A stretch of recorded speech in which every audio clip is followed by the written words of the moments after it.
Amanda Ilestedt's late goal gives Sweden a 2-1 win over South Africa at Women's World Cup. Sweden produced a drab opening Women's World Cup performance on a gloomy night of mist and rain, but managed to pull off a surprisingly difficult 2-1 victory to fend off plucky South Africa on Sunday. South Africa caught Sweden off guard when Hilda Mogaia scored in the 48th minute to take a shocking lead in the Group G match, while threatening to notch the first major upset of the tournament. Sweden had dominated a scoreless first half with 71% of possession and 8 corners, but there was something lacking in its performance. Sweden looked lost after halftime, and South Africa took advantage when Thembi Kgatlana dropped behind the defense and struck a high shot that keeper Zechira Musovic could only parry. Mogaia hurled herself forward with such force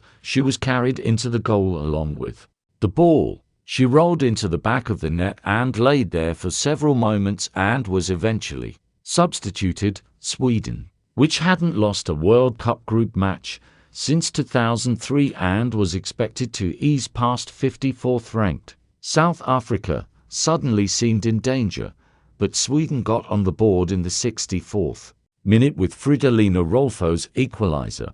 Amanda Ilestedt then produced a perfect header from a corner with a minute left in regulation to help Sweden escape. At the end of an unimpressive opening game effort, the Banyana had danced from their team bus into the dressing room before the match and looked likely to dance their way out before Ilestedt's late goal briefly suppressed that celebration. After time to reflect on its performance, South Africa was satisfied with its performance. They came off a bit disappointed because of the loss, because we thought we could have got a better result, South Africa coach Desiree Ellis said, but the way we played, we're very proud of that. We stuck to the game plan, we knew we'd get goals on transition, we knew we'd get chances, we scored, and that is one of our strengths. Alice continued, we have the speed up front, we have the skill up front, we have this skill within the midfield, and defensively, we were really good, and that is a big plus for us. South Africa adopted a new uniform of all black on Friday, which contrasted with Sweden's bright yellow.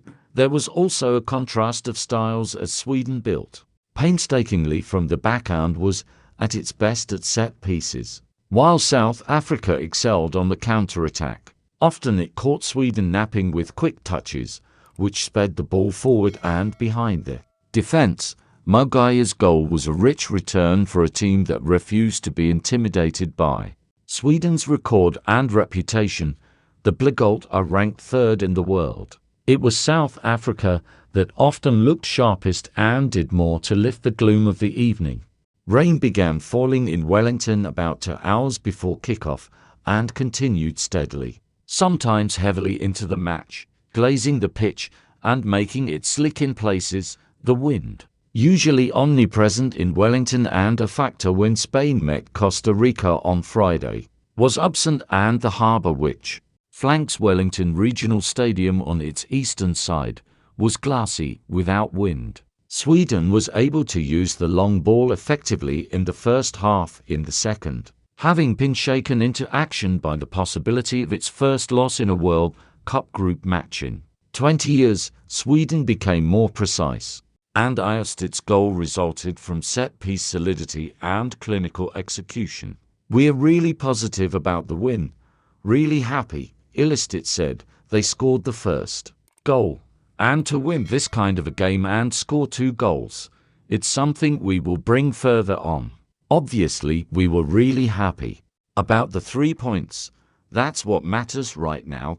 Key moment: Ilestedt's 89th minute goal, a masterpiece at the end of a match in which Sweden seldom sparkled. The ball was swept in for Sweden's 11th corner of the match, and Ilestedt was perfectly placed to head the ball down and into the net. It was a cruel blow to South Africa, who played with great courage and shocked Sweden with the first goal of the match, but it put Sweden's campaign on track. giving them an expected early lead in Group G. Why it matters: Sweden hadn't lost a World Cup group match since 2003, and for a moment on Friday that record looked in jeopardy, but goals from Rolfo and Ilestedt, the second with moments left, allowed Sweden to grab an expected Group G win.